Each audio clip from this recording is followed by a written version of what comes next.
Amén, gracias.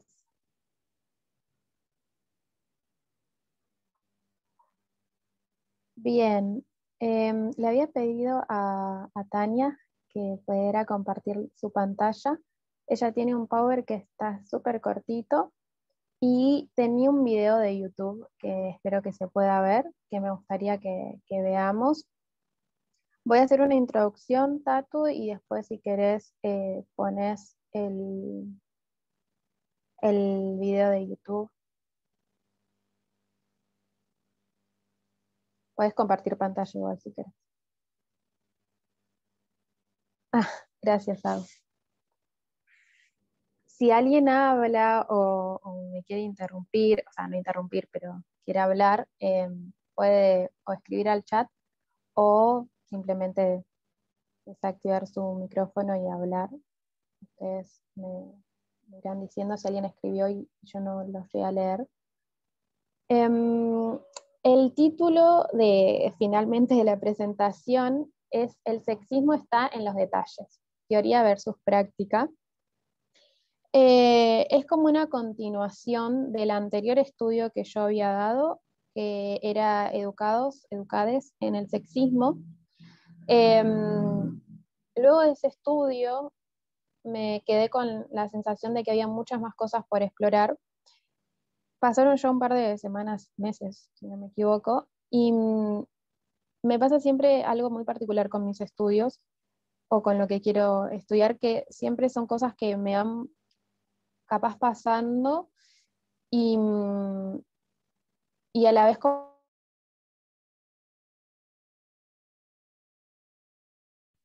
Carol. Carito. Hola. Creo que la perdimos.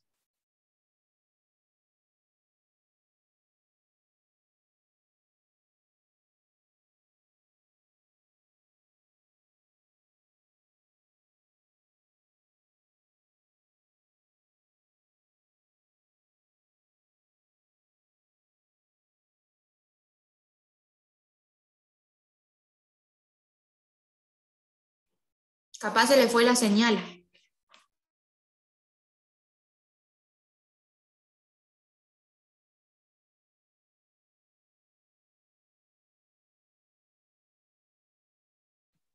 Un segundito.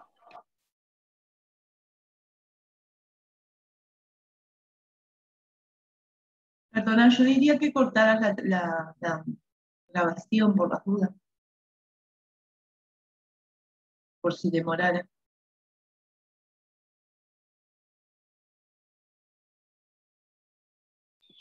¿Cómo? Ah, dale. Bien. Voy a empezar de vuelta.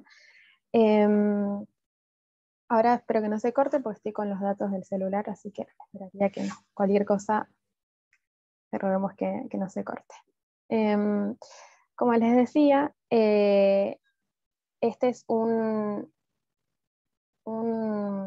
estudio que es bastante seguido del anterior que di, que es Educados o Educades en el sexismo, que tenía que ver con la educación que hemos recibido a través de la sociedad, de la historia, o mejor dicho, la no educación que hemos tenido las mujeres y el papel que hemos tenido en esa historia pasada y que hasta el día de hoy repercute.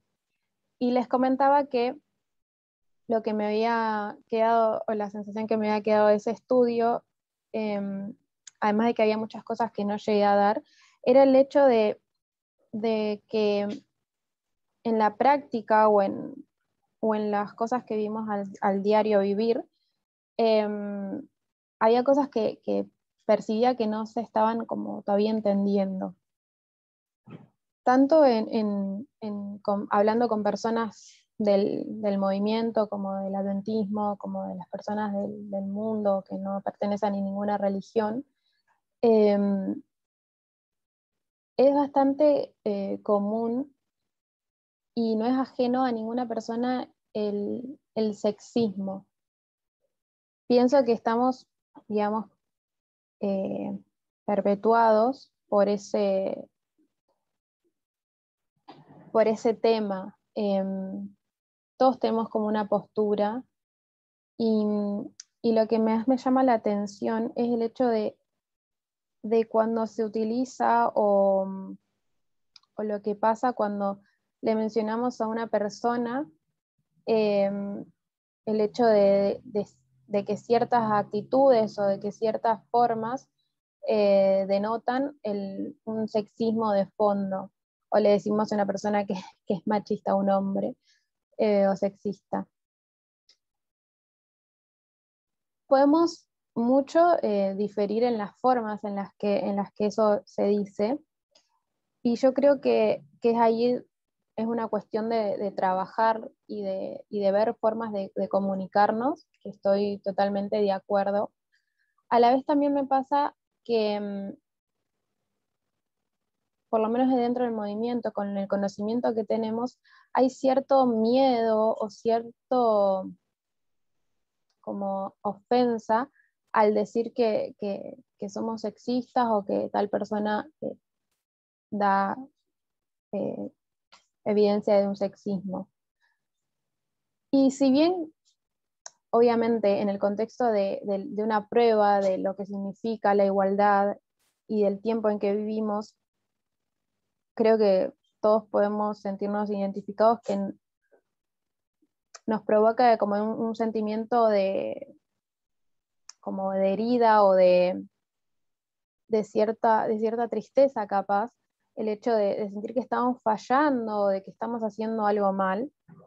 Y capaz lo que a mí me gustaría como transmitir es más la idea del hecho de que el podernos darnos cuenta del sexismo es como más un beneficio que capaz una carga.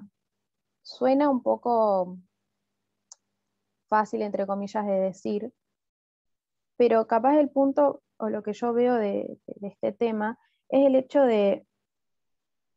no es tanto si somos o no sexistas, es el hecho de capaz reconocer o poder ver a la otra persona de lo que me está queriendo transmitir. Yo creo que el mayor problema es no escucharnos o no escuchar a la persona que tengo enfrente y poder decir, ok, lo que esta persona me está diciendo, capaz que tiene cierta razón, capaz que necesito reevaluar y capaz que necesito escuchar un poco más.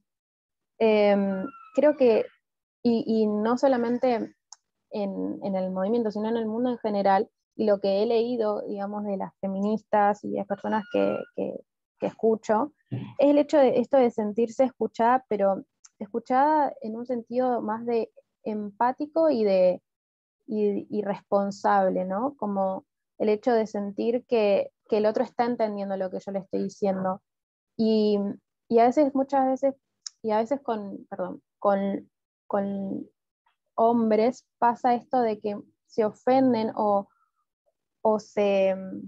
tienen cierto miedo, que obvio, capaz a veces es lógico porque eh, está dentro, digamos, del mundo en el que nos vivimos, de las formas en las que nosotros nos movemos y que hay formas que ofenden más.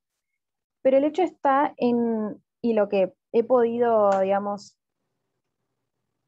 estudiar o ver, está en el hecho de poder reconocernos a nosotros mismos aquellas cosas que al otro no le gustaron, por más que a veces no ha sido nuestra intención esa. Yo creo que con las personas en las que me muevo, amigos que tengo, digamos, fuera, digamos, del movimiento, muchas veces entiendo la intención o que el hecho de que no se den cuenta, pero aún así, y es algo que sigo trabajando, es el hecho de no justificar ni, ni de sacarle mérito al hecho de cómo eso a mí me impacta y cómo eso también impacta al mundo o la zona, digamos, al círculo en el que se rodea. Entonces, capaz mi punto está más en el hecho de sacarle un poco el miedo al sexismo o al hecho de que alguien nos diga o nos plantee ciertas situaciones y poder también aprovechar esas situaciones para ver cómo nos podemos desenvolver mejor, cuáles son aquellas cosas que están tan metidas adentro nuestro, que tiene que ver muchas veces con la educación, como traté en el anterior tema, pero también tiene mucho que ver con la costumbre que tenemos de hacer ciertos, o sea, tener como ciertos hábitos, y que simplemente la persona que nos está diciendo del otro lado, che, esto no me gusta, o mira, esto me hace sentir de tal forma, es como rever esos hábitos que tenemos. Y, y capaz la idea que me gustaría como transmitir es el hecho de ponerlo más en práctica, que deje de ser como una teoría y poder hacer más práctico el hecho de escuchar o de ver esas sutilezas. Ahora les voy a pedir a Tania o a Emma que puedan compartir el videíto, que es súper breve y que de ahí saqué el título porque me pareció como súper interesante lo que esta persona explicaba o ejemplificaba. Así que lo vamos a ver y después voy a comentarlo.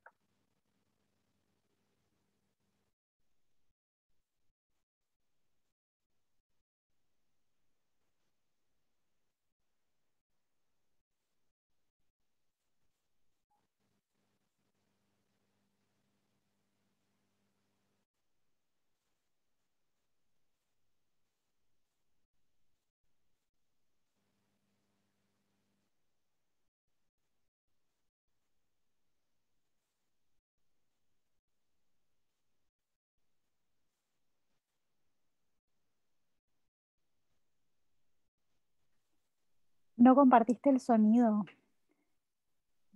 Deberías cerrar, volver a compartir y cuando te pregunte, incluir en el check un tildecito que dice compartir sonido también.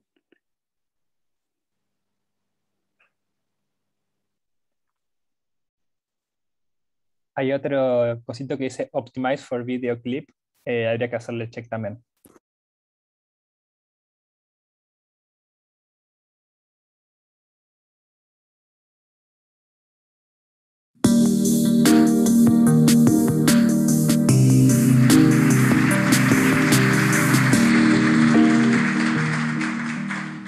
¿Hay alguien hoy acá que piense que no es sexista?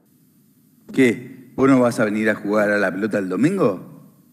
Ah, vos sos un pollerudo.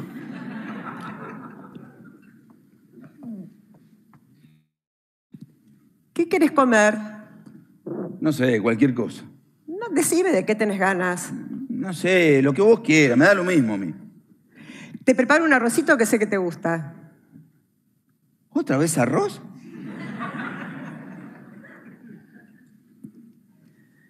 Prefiero 1000 veces trabajar con un jefe y no con una jefa. ¿Por qué no con una jefa?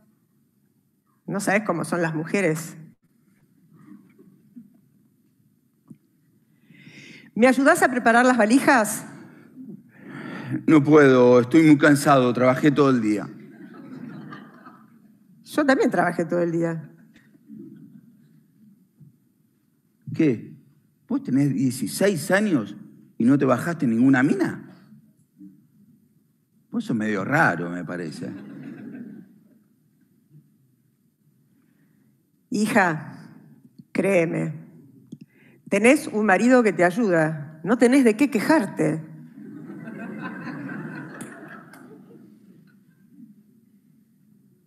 Vos nunca haces nada, nunca haces nada. No sé, decime qué querés que haga y yo lo hago.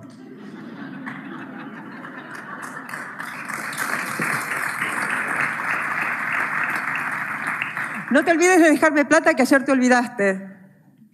¿Otra vez plata? ¿Y en qué la gastaste? En comida. Este año me parece que no nos vamos a poder ir de vacaciones. No, no me estás hablando en serio. Vos no le podés hacer eso a los chicos.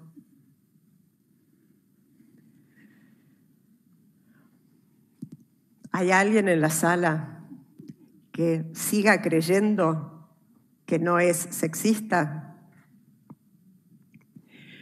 1 de cada 4 mujeres es atacada sexualmente en algún momento de su vida. Una mujer muere cada 36 horas 3 de cada 4 a manos de un hombre que dice quererla. Entre los 16 y los 19 años se suicidan 3 veces más varones que mujeres.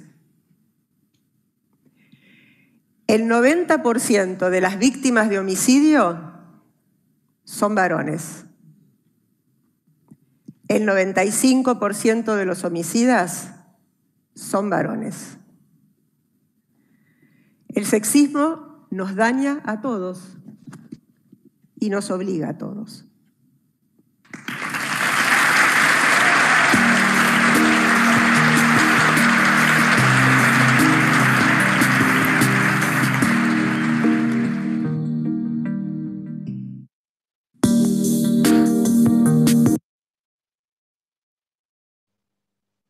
Bien, gracias.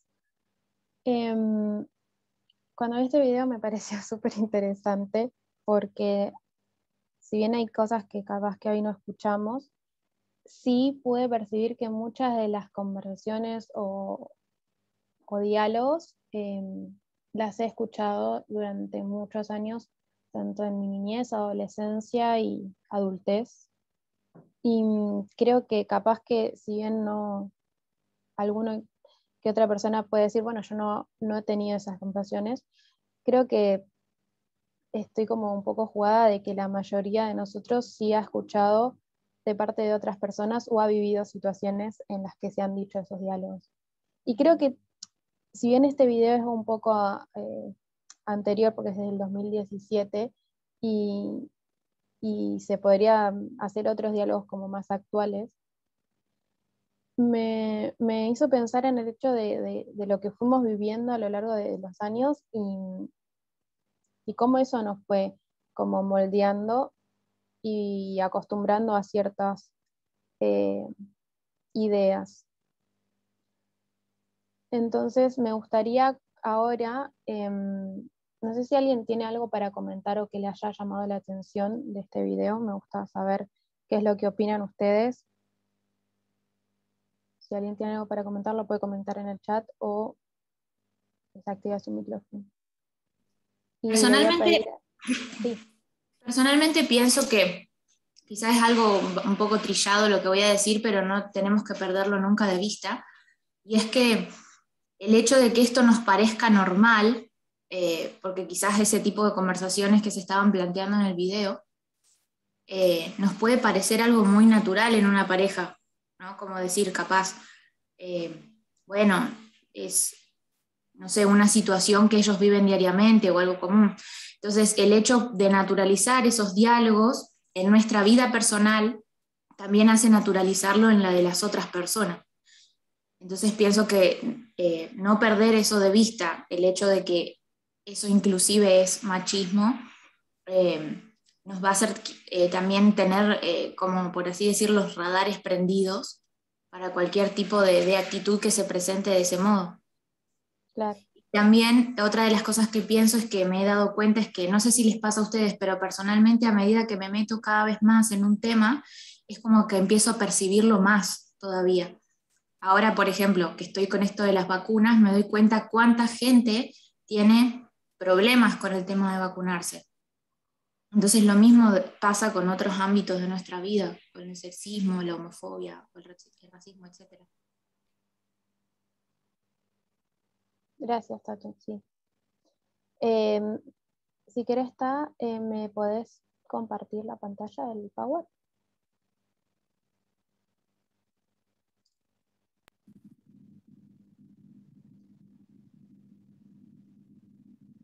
Bien, a raíz de ese video y de lo anterior que había dado, el anterior estudio,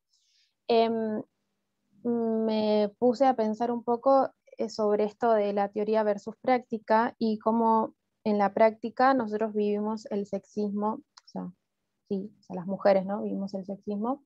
Y entonces me gustaría charlar sobre algunos ejemplos que capaz que son conocidos para algunos, pero capaz para alguien no.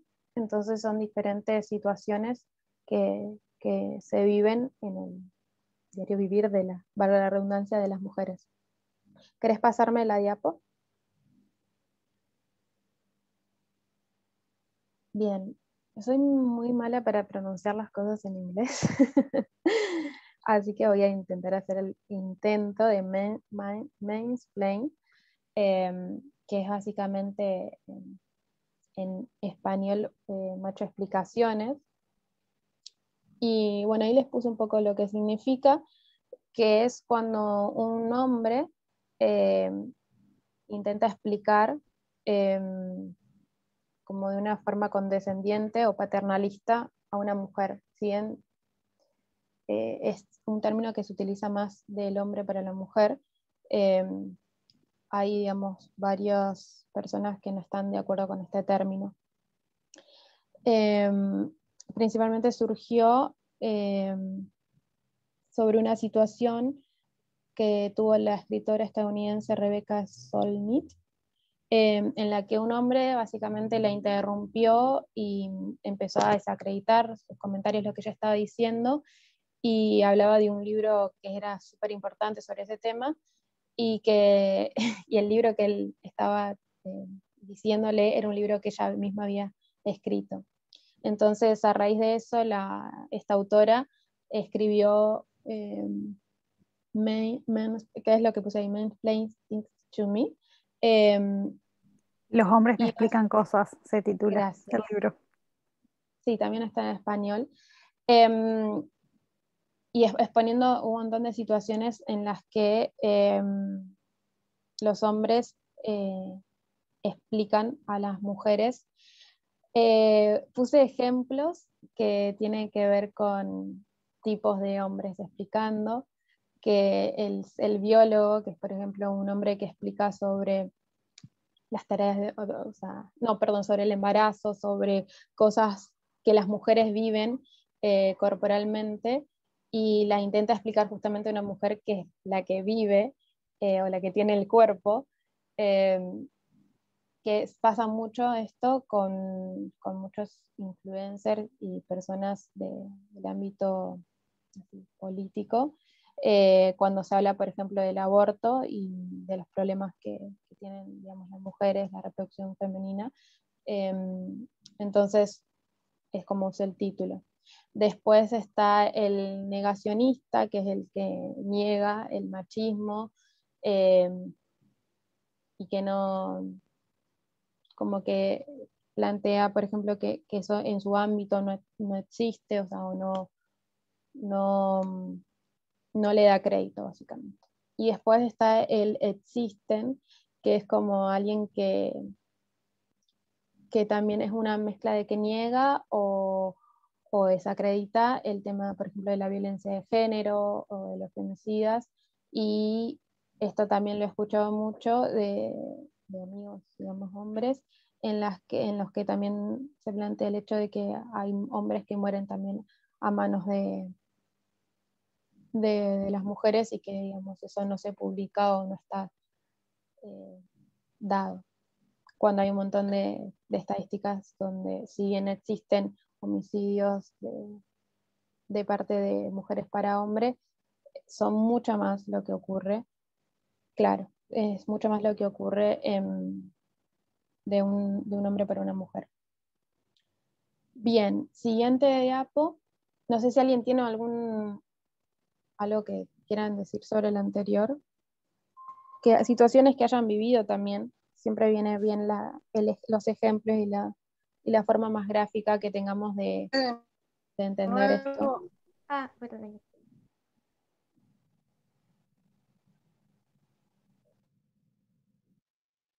No sé quién quería hablar, pero estaba cortando el audio.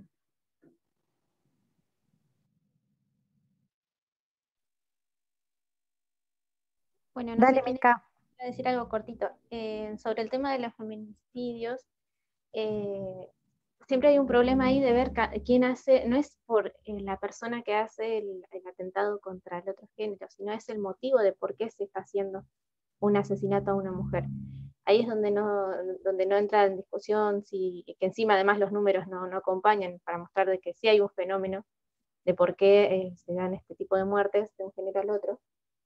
pero en realidad el motivo es que muchas de los causales, entre comillas, porque no es un causal real, pero del motivo que lleva a una persona a asesinar a una mujer, un hombre a una mujer, es por una forma de pensamiento, de construcción social que afectó a la forma que piensa ese hombre sobre creer que tiene posesión del cuerpo de esa mujer y que puede asesinar.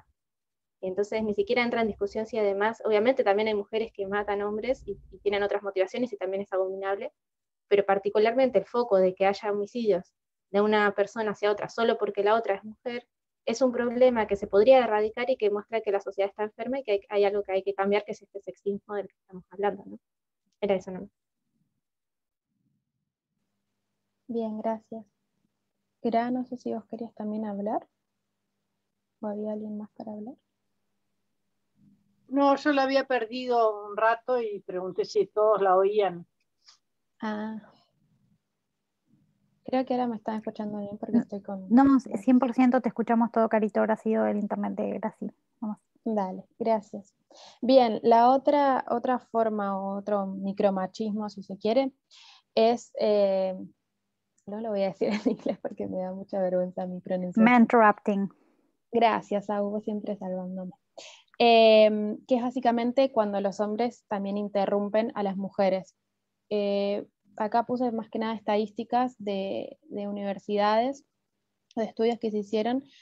Por ejemplo, este experimento donde se pusieron a 20 mujeres y 20 hombres en parejas, los grabaron y transcribieron esas conversaciones y se dieron cuenta que las mujeres interrumpieron solo una vez en promedio a los hombres y 2,8 veces más a otras mujeres. O sea, unas mujeres sí no interrumpen tanto a hombres, pero sí a otras mujeres. Y los hombres interrumpieron a otros hombres 2 veces en promedio, pero sí más a las mujeres.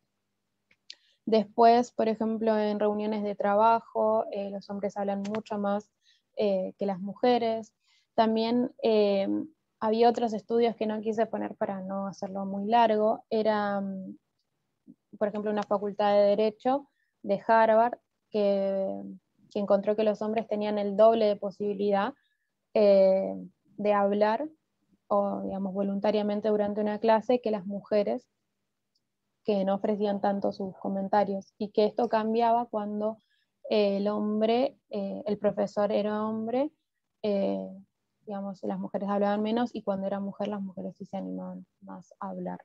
También es re interesante esto que estás mencionando acá, porque está esa mística, esa idea que no está basada en la estadística en absoluto, pero que es muy sexista, de que las mujeres hablan más. Y se usa para silenciarnos o para hacernos avergonzar de la cantidad de lo que hablamos. Se nos tilda de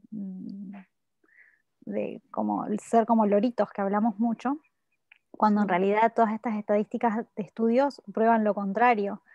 Y incluso yo creo que en un ámbito, por ejemplo, como el que estamos ahora, bueno, por la virtualidad es distinto por Zoom, pero cuando estábamos haciendo los estudios a nivel grupal, personal, presencial, siempre fueron personas del sexo masculino las cuales más interrumpían al profesor durante una clase o las que más preguntas tenían o se extendían más en las opiniones, y creo que eso es algo que es fácil de observar. Sí, tal cual.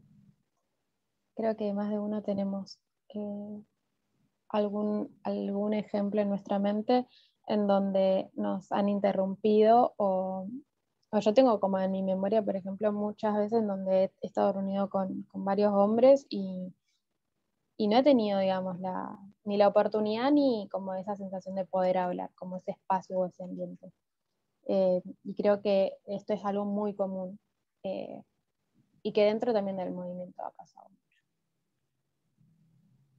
¿Alguien más tenía, no sé si alguien más había estado?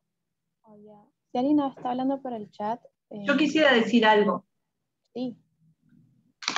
Una de las cosas que creo firmemente es que nosotras debemos, nosotras, y perdonen los varones, porque en realidad estoy hablando para todos, pero la necesidad no, sino ¿cómo decir? La obligación de hacernos ese lugar. Yo trabajé durante muchísimos años en una unidad militar donde eran 275 hombres y éramos 2 mujeres. Y se daba que en los almuerzos, como que al revés, o sea, querían saber qué opinábamos, o sea, también se hace el lugar. Por eso tenemos que empoderar la posición de la mujer.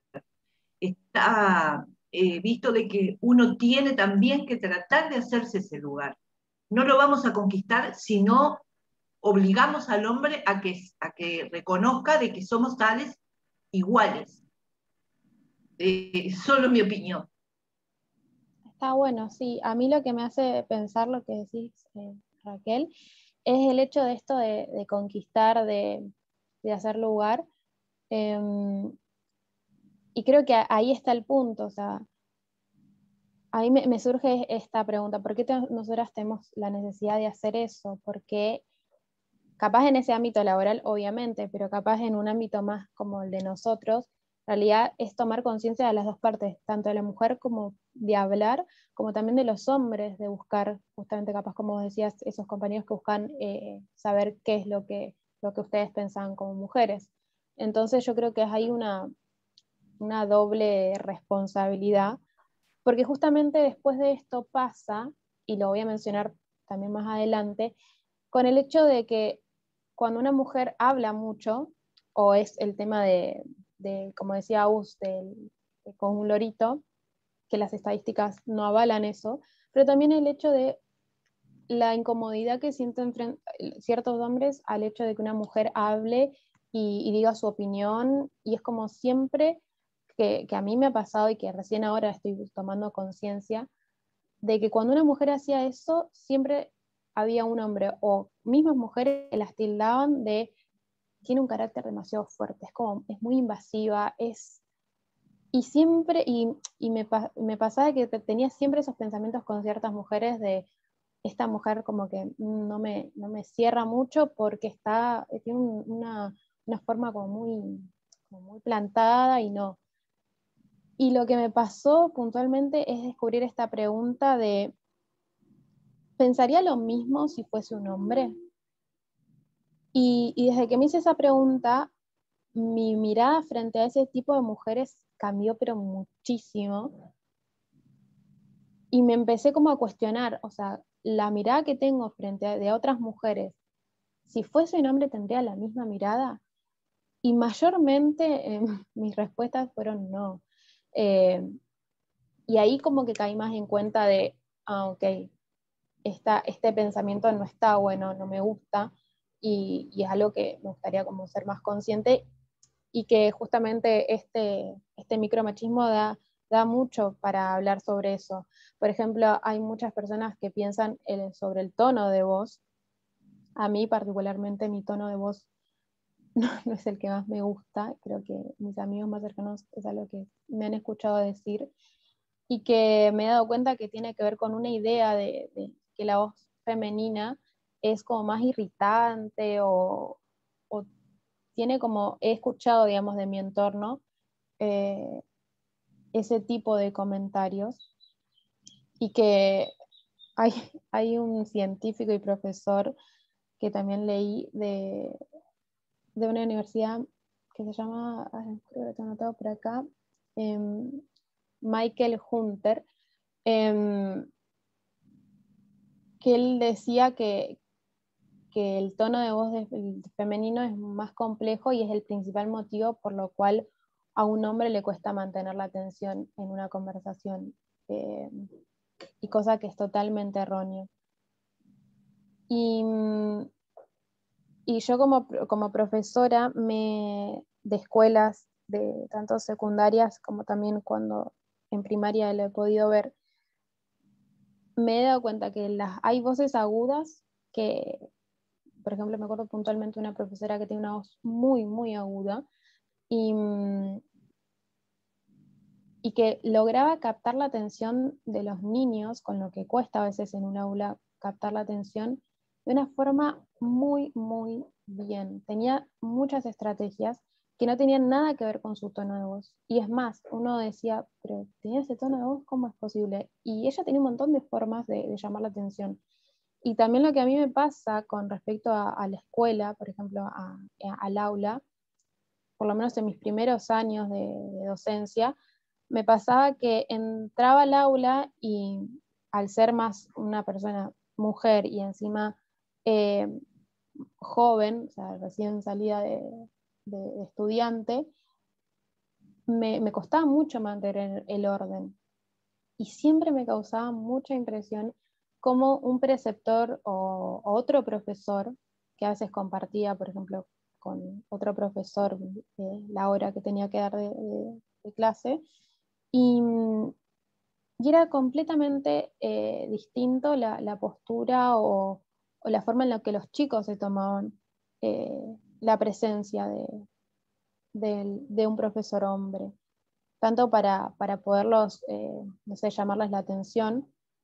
Y siempre me quedaba como esa sensación de, ¿por qué tiene que ser tan diferente? ¿Por qué, digamos, mi presencia no les puede causar lo mismo que la presencia de un hombre? Y me da cuenta que ellos están muy acostumbrados, justo en la zona donde yo doy clases, es un pueblo que tiene muchos problemas de sexismo, es muy ligado a la iglesia católica principalmente, entonces tienen una mirada muy sexista, no solamente los alumnos, sino sus familias y algunos profesores.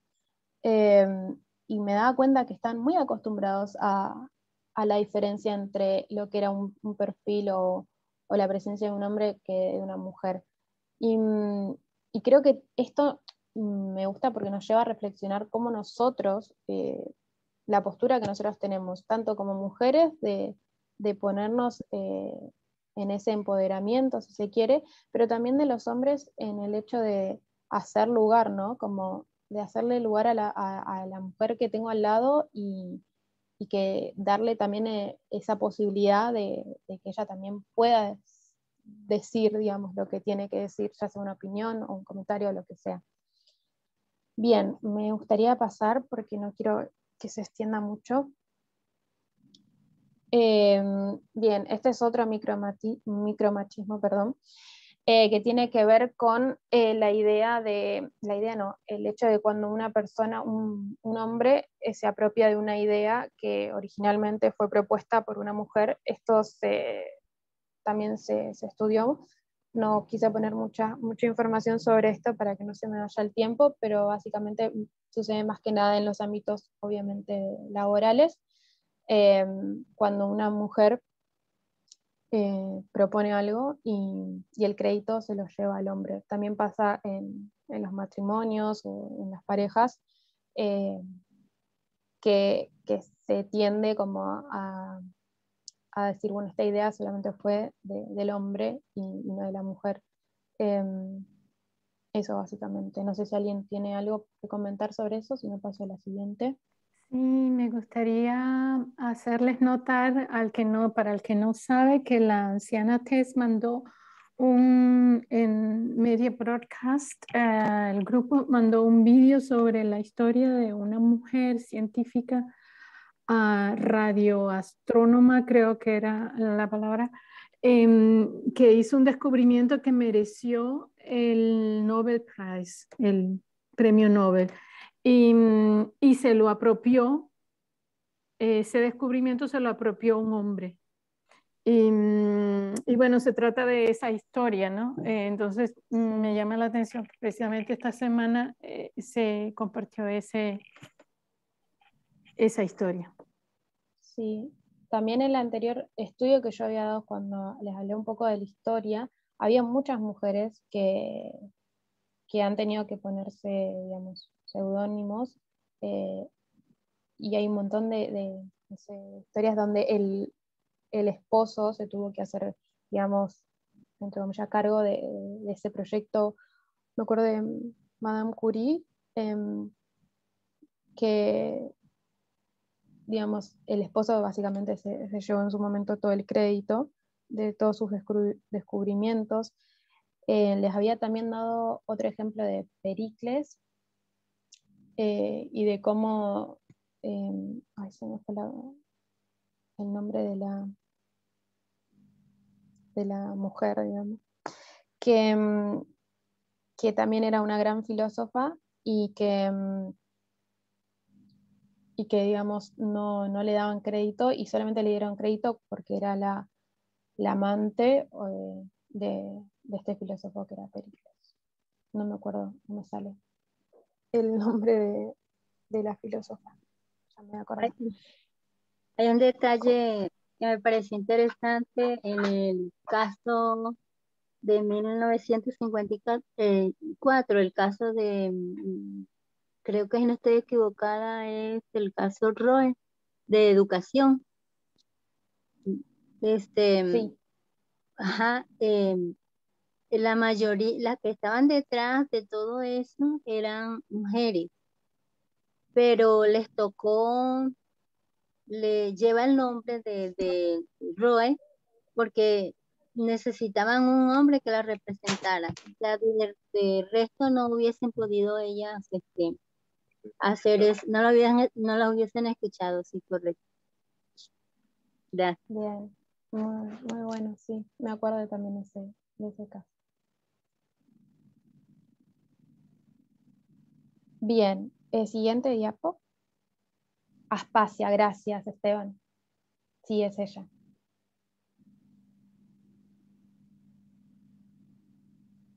Bien, la otra forma, esta tiene que ver con una manipulación más psicológica, es un micromachismo que consiste como en manipular a una mujer y negar la realidad, digamos, o lo que está sucediendo. Básicamente es tratarla de loca. Y esto hace que la mujer empiece a dudar de tanto de lo que en la realidad ocurre, o sea, de su memoria, de la percepción y, bueno, obviamente, como dice ahí, de su cordura. Este término está basado en una película que no me acuerdo cómo es en español, de un hombre que creo que para adueñarse de la fortuna de la mujer, la empieza a manipular psicológicamente y le hace creer a esta mujer que está loca. Y de ahí viene ese término, porque es lo que principalmente en la violencia de género se da, esa manipulación del hombre con la mujer para desacreditar digamos, lo que la mujer piensa o a veces planteos que se hacen.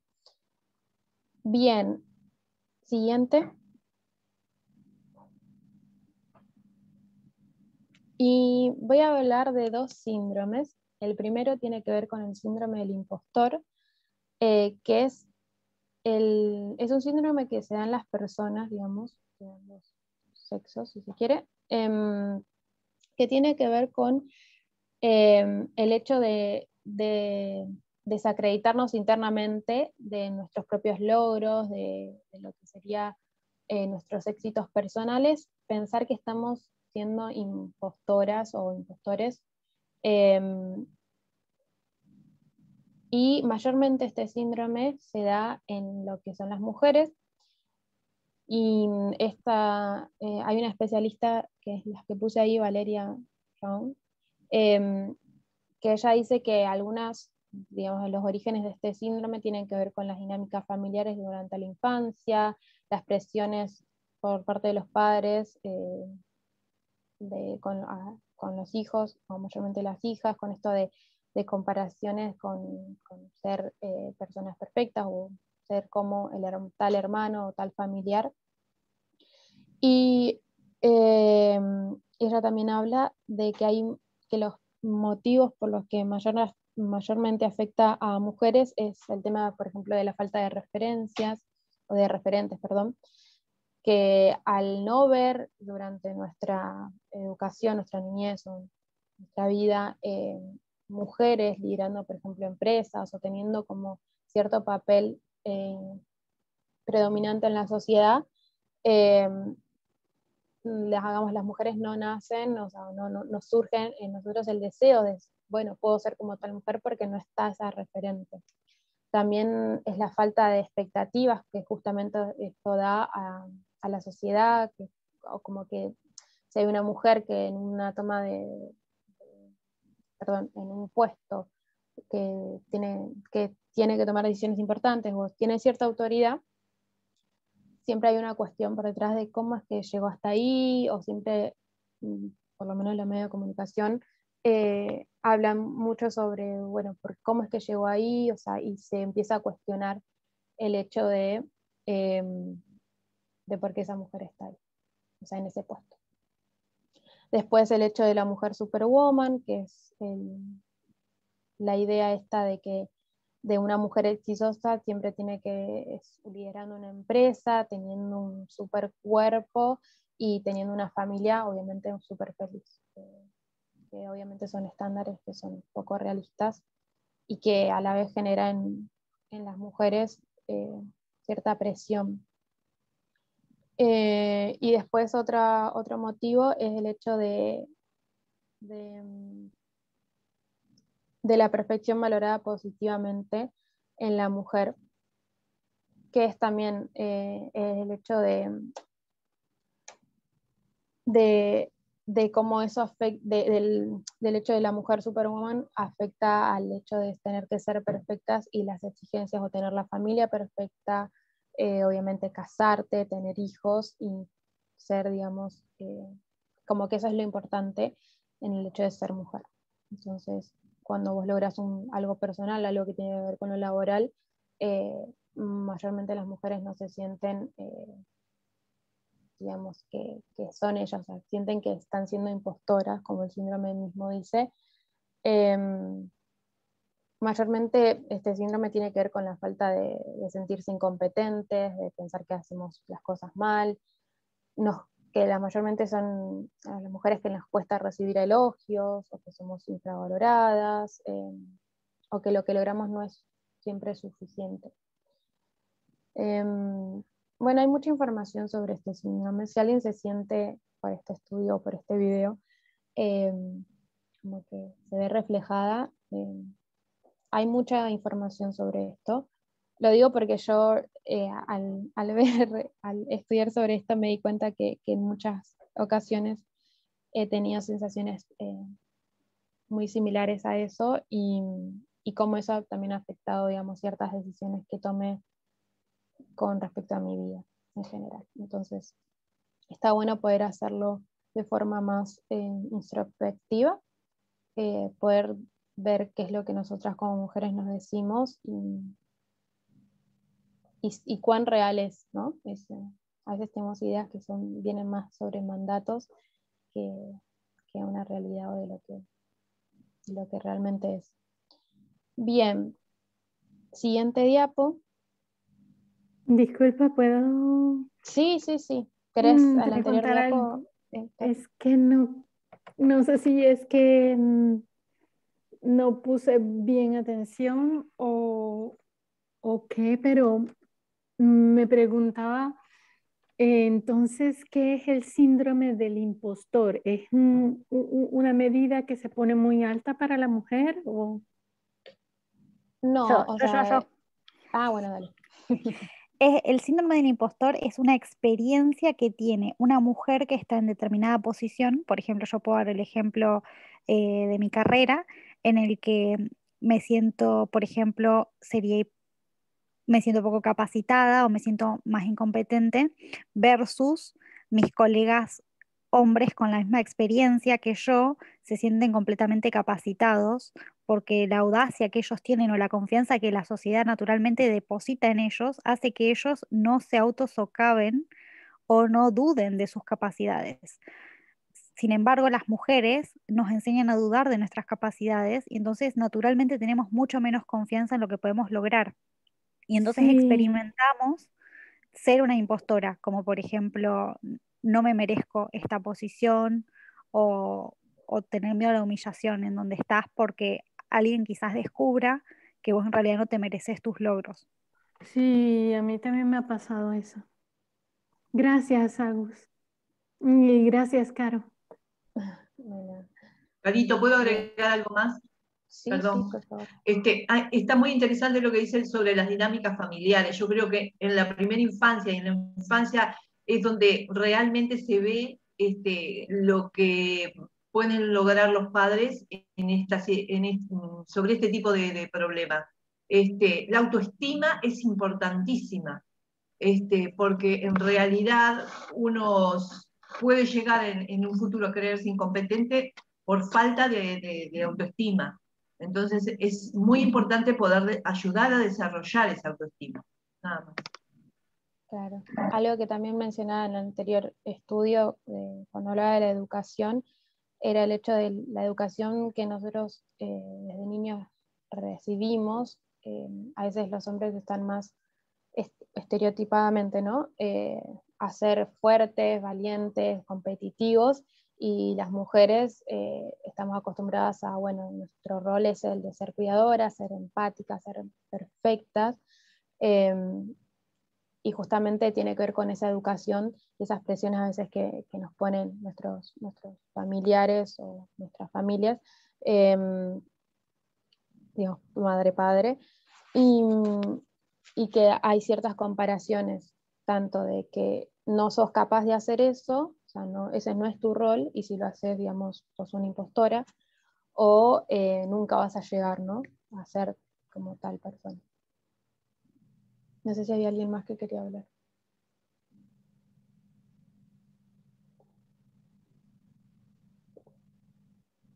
Perdón, estaba tomando agua. Siguiente diapo. Bien, y el último tema con lo que voy a cerrar es algo que me llamó mucho la atención. A raíz de uno de los últimos estudios que dio Parminer, no sé si fue el último, no me acuerdo, que habló sobre la menstruación, sobre la higiene femenina, me confronté con este tema del síndrome premenstrual y sinceramente vi ayer o un día ayer, no me acuerdo, esta charla TED y me pareció como muy interesante. Está ahí el título, lo pueden buscar en YouTube también, es una charla bastante interesante, que ella habla básicamente de este síndrome que tienen las mujeres premenstrual, y menciona que no hay como puse ahí, no hay un consenso firme en torno a la definición, las causas del tratamiento, o que exista, que es no sé si todos saben lo que es el síndrome premenstrual, pero es ese cambio hormonal o esa sensación que tienen las mujeres antes de su periodo, su menstruación. Y me pareció súper interesante esa charla, sinceramente es algo que me gustaría investigar mucho más, porque básicamente ella, digamos, desacreditaba este mito de que hay un trastorno que yo no sabía, que a las mujeres, o sea, los médicos, los profesionales de salud, digamos que está avalado, es más, hay un manual de diagnóstico y estadística de los trastornos mentales, que es lo que utilizan los profesionales de salud mental, y que es como, hay un síndrome que, por lo que esta mujer explicaba, que en 1994 se agregó, digamos, a ese manual de, ¿cómo se llamaba?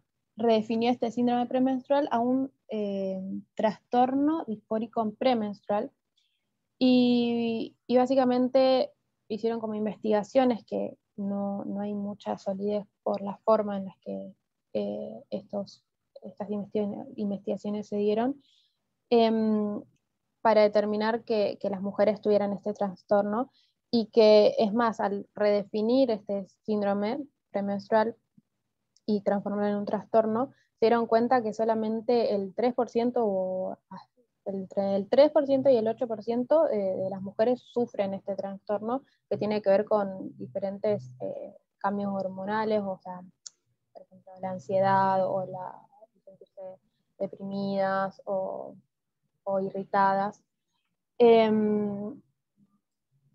O sea, que digamos son las menos, o sea, no todas las mujeres sufren eso, la gran mayoría en realidad no lo sufre, ese, digamos, trastorno mental. Y los mitos que ella va explicando, recomiendo mucho que lo vean porque yo no voy a ser la mejor explicándolo, pero que me llamó muchísimo la atención es que el tema de que este mito se haya propagado, o sea, que las mujeres cuando están menstruando sean así como la loca, tengan un humor raro. Estos mitos se propagaron gracias a los medios de comunicación que bombardean a las mujeres y bombardean a las mujeres con no sé, productos o talleres o un montón de información de cómo, digamos, cómo tratar a este síndrome. También el tema del rol femenino, o sea, de que creo que, y esto me siento muy reflejada, creo que como mujeres también es una forma de justificar lo que a veces nos pasa. No sé si les ha pasado a alguien que esté escuchando, pero de decir, uy, no, estoy como muy sensible porque o estoy por menstruar o estoy en mi menstruación, entonces estoy más sensible y demás.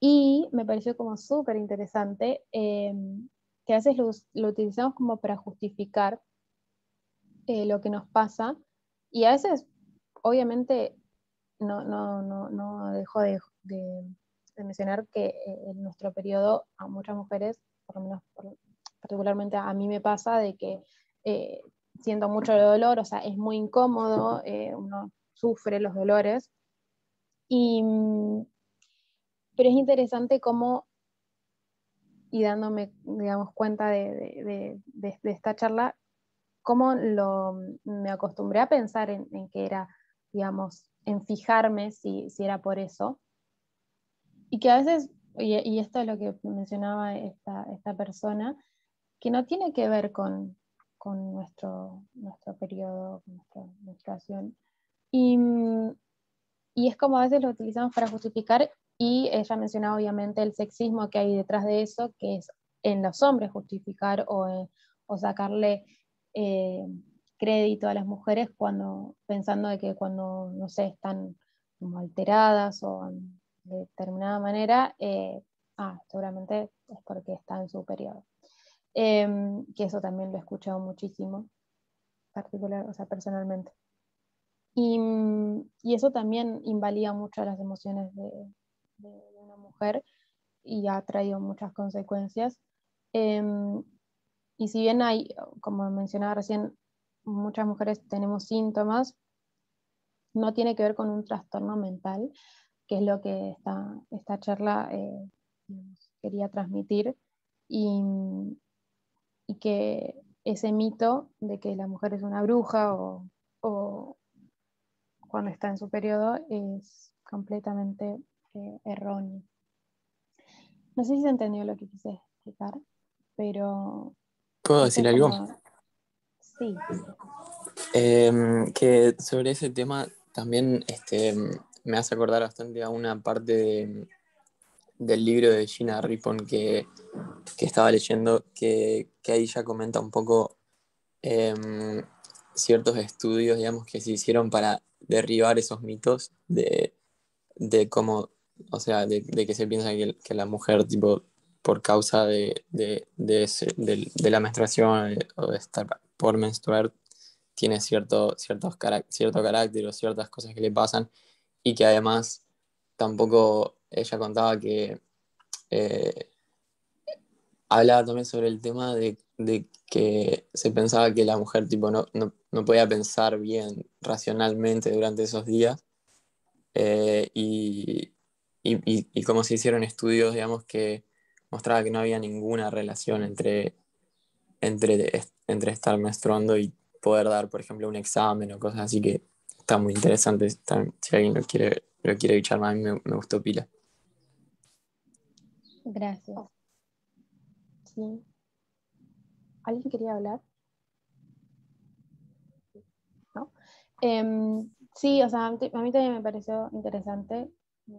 Andrés varias veces me ha mencionado eso que decía esa parte del libro, y encontrar esta charla TED, la verdad que me ayudó muchísimo a entender mejor. También, digamos, el trasfondo que hay en pensar esto de la menstruación, tanto para una mujer como para un hombre. Y me gusta, o sea, no es que se desacreditan los síntomas o lo que una mujer vive, pero sí creo que tiene que ver con más una relación de, no sé si se puede comparar, pero el hecho de cuando alguien, o sea, una persona, sea hombre o mujer, se siente mal, o sea, hay un montón de cosas que, o sea, digamos, tu organismo, si se siente mal, vas a tener menor rendimiento. Eso no te hace una persona incompetente. Entonces creo que va más en el hecho de los mitos que hay alrededor de la menstruación, y que también Parminder en su momento hablaba, ¿no? O sea, siempre es como el hecho de la mujer sucia y temas así como tabú con respecto a lo que es el ciclo menstrual.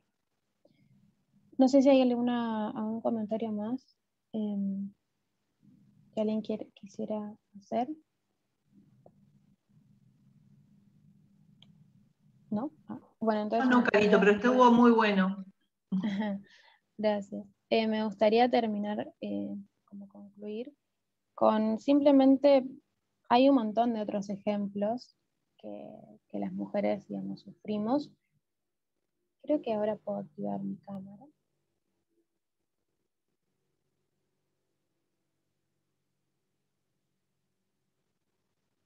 Sí, me gusta que me vean.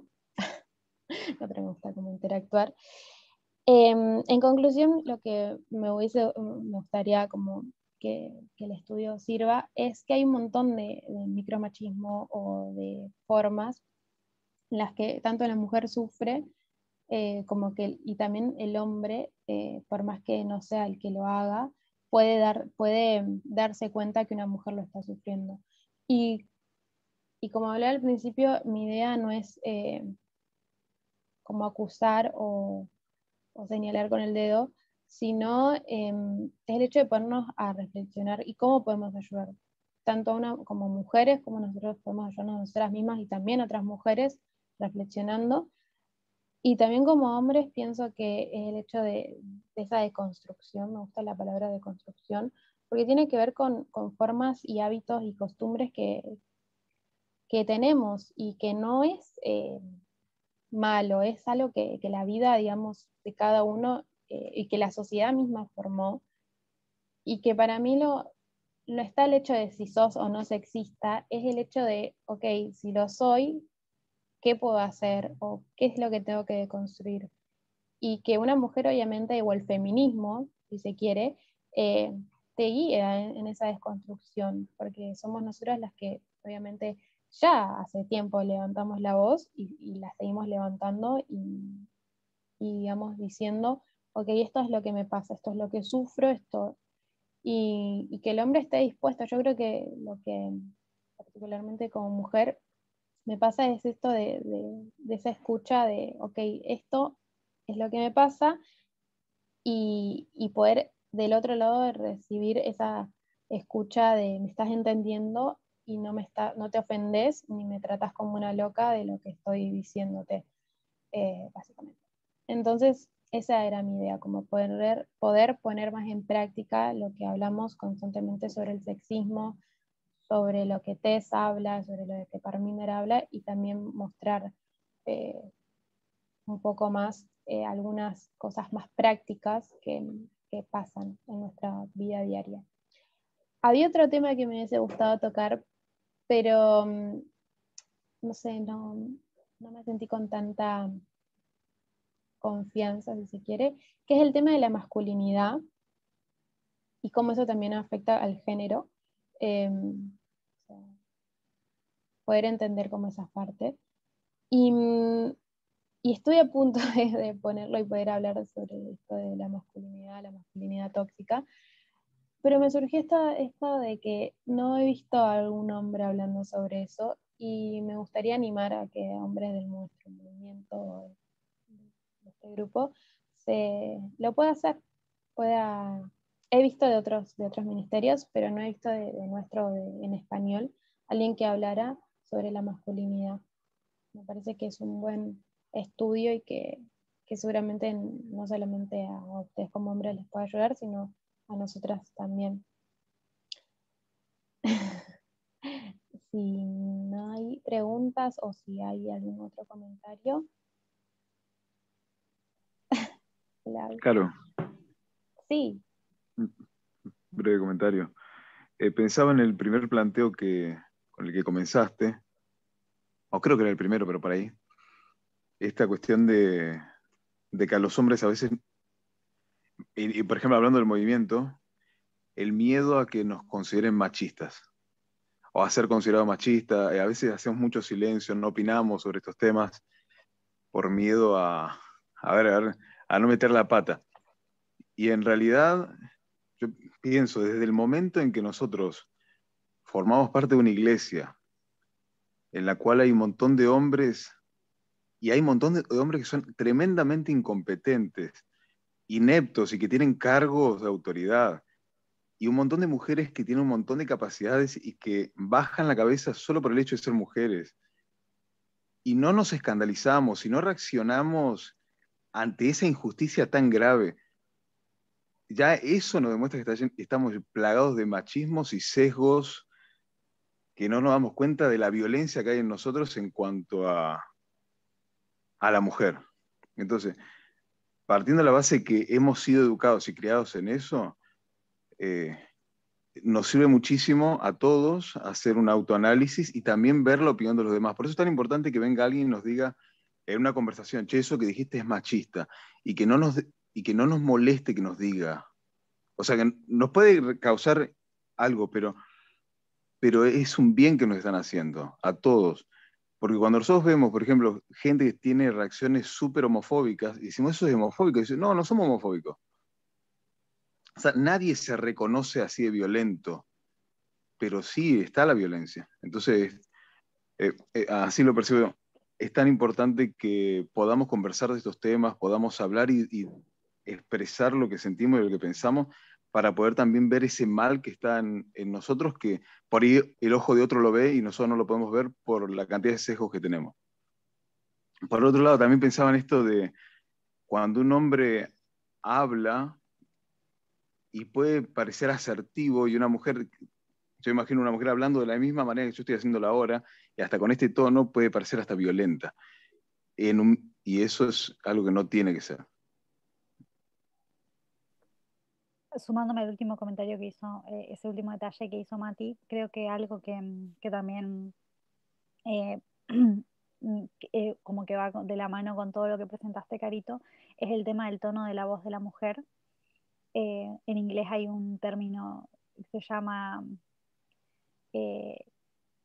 client service voice, que es cuando básicamente pones voz de que estás atendiendo servicio al cliente, ¿no? Que es como una octava más alta de la que hablamos generalmente entre nosotras.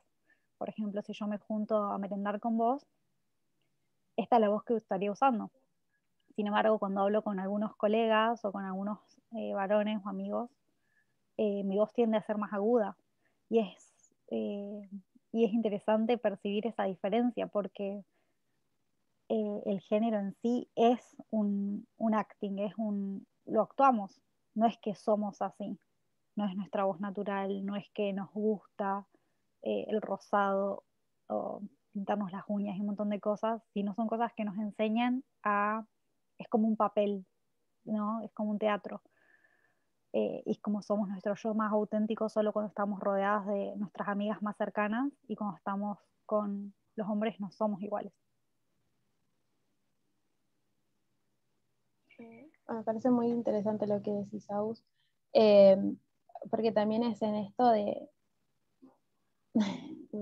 poder también ser un poco compasivas con nosotras mismas, pero también con la otra persona, ¿no? Porque yo me imagino, durante tanto tiempo creí que este papel era o sea, lo que yo verdaderamente quería y sentía, que lleva tiempo, digamos, para una mujer o para un hombre, a correrse de ese papel. Y es mucha deconstrucción, o sea, interna, podernos darnos cuenta de eso y poderlo también cambiar, porque nos saca un poco de nuestra capaz zona de confort el hecho no sé, de cómo nosotros nos percibimos o de poder empoderarnos, o sea, lleva tiempo y también al hombre, y algo que me gustaría resaltar de lo que dijo también Mati, es el hecho de esto de que hay hombres que no se animan y este miedo. Estamos en un periodo donde tenemos que aprender muchísimo, nos toca una tarea bastante grande, y a mí sinceramente es lo que me da miedo, de que no se hable, o que hombres no quieran hablarlo, y que tengan miedo. Sé que a veces, o sea, podemos diferir en formas, pero es un hecho de lo que a mí me gustaría como transmitir es el hecho de sacarle un poco el miedo y más el beneficio, digamos, del hecho de poder hablar.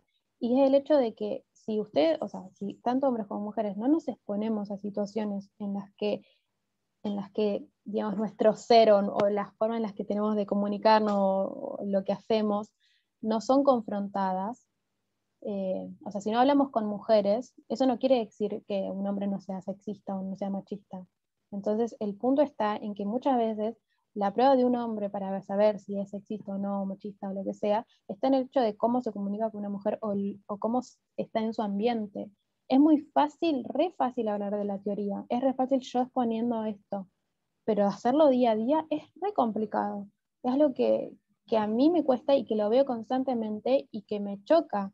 Entonces, lo mismo pienso que a todos nos pasa de cuando nos confrontamos con esa situación, que muchas veces es súper dolorosa porque tiene que ver con nuestra identidad, con lo que nosotros somos, pero es también lo que yo creo que de alguna forma Dios nos pide, ¿no? Como que nos pide que nos enfrentemos a eso que es tan interno nuestro y que muchas veces también tiene ganas de pulir, ¿no? De que la tarea que nos encomienda no es fácil, pero también es como tomar esa responsabilidad, ese privilegio que tenemos de saber esta información.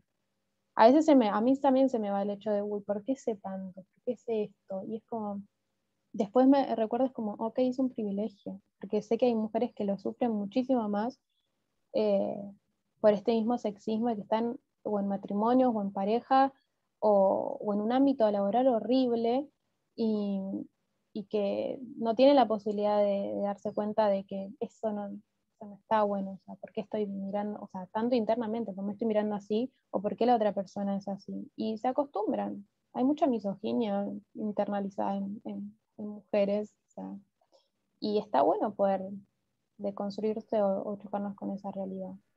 Creo que es algo importante como personas que lo hagamos. Lo lamentable que a veces es aceptada por la propia mujer. Sí, hasta que después tienes que usar. Lleva tiempo descubrirse. Es una construcción diaria también. Me gustaría agregar algo que aprendí, digamos, mientras estaba cursando con algunas materias, que algo que me puse a reflexionar y que después lo llevé a este ambiente también, que es súper válido. Y es que hablaba, ¿no?, de los sociólogos, que dicen que para que los sociólogos puedan ser buenos sociólogos, tienen que estudiar a la sociedad saliéndose ellos de su rol como personas y poder verlo de una forma como más como omnisciente, si se puede decir, digamos, como que ellos mismos se integren a eso.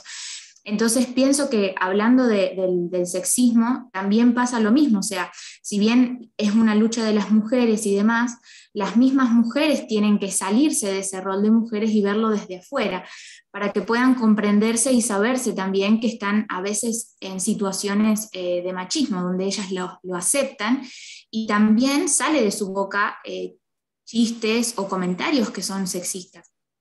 Entonces, para que nosotros podamos también experimentar esa deconstrucción de la que está hablando Carol, tanto hombres como mujeres, tenemos que salirnos de ese rol en el que estamos y poder vernos desde afuera. Creo que pienso, ¿no? Estos días estuve meditando en eso y pienso que esa sería como la manera más honesta de poder llegar a una conclusión más certera del lugar en el que estamos parados para poder hacer verdaderos cambios.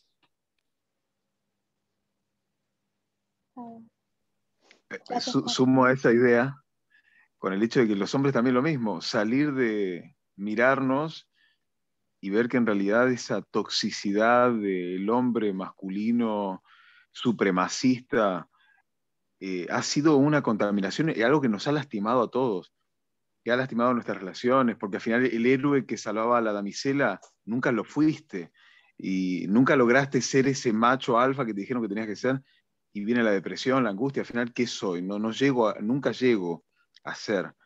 Entonces, me sumo a esa idea, pero verlo del aspecto del hombre, y al final recuerdo algo que había hecho Tess. Ella dijo que cuando ella se presentaba a sí misma, lo primero que decía no era mujer, porque ¿quién soy yo? Es mucho más que ser hombre o lo que soy. Yo soy Matías y bueno, y me presento por lo que soy. Entonces, cuando vemos el tema de, muchas veces escuchaba, ¿cuál es el lugar del hombre, cuál es el lugar de la mujer? El lugar del hombre y la mujer es el que quiera. No hay un lugar para uno o para el otro. Lo que busque ser. Y al mismo tiempo ese concepto de libertad nos va mostrando una libertad que nos hace libres, o una verdad que nos hace libres. Eh, o sea, lo quiero decir agarrando las mismas palabras, pero entendiendo los conceptos realmente, qué es lo que significa ser. No sé si fui claro, pero alguna idea. Sí, sí. Pero bueno, gracias, Mati. ¿Hay alguien más que le gustaría comentar? Si no, cierro con una oración. Así tenemos la oración. Bueno, oremos.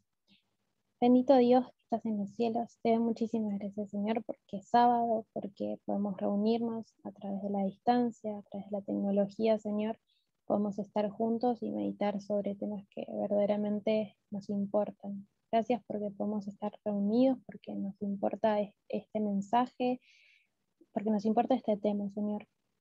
Gracias por la bendición de poder entender mejor. Y también te pedimos que nos ayudes, Padre, en nuestro diario vivir, ver aquellas situaciones en las que somos sexistas o en las que vemos una mujer que está sufriendo. Ayúdanos a ser amables, a poder ser compasivos con nuestro prójimo, a poder entender mejor, Señor, cómo es que nuestra mente, nuestro ser funciona, y también ayudar a aquellas personas que están en oscuridad y que sufren y que tanto necesitan de este mensaje. Ayúdanos a prepararnos, Padre, porque tenemos una responsabilidad que aunque a veces se torna un poco pesada, también entendemos que es un privilegio y es una bendición poder estar acá, Señor. Mi Dios, te ruego por todas estas personas que están escuchando. Gracias porque podemos reunirnos y ser hermanos y poder ayudarnos. Que podamos prepararnos, Señor, para las pruebas que vamos a enfrentar en el futuro, y que tú nos sigas guiando. Quédate en lo que queda de este sábado con cada persona, Señor, y que verdaderamente podamos ser parábolas vivas de ti. Te lo ruego y te lo pido por los méritos de Jesús. Amén.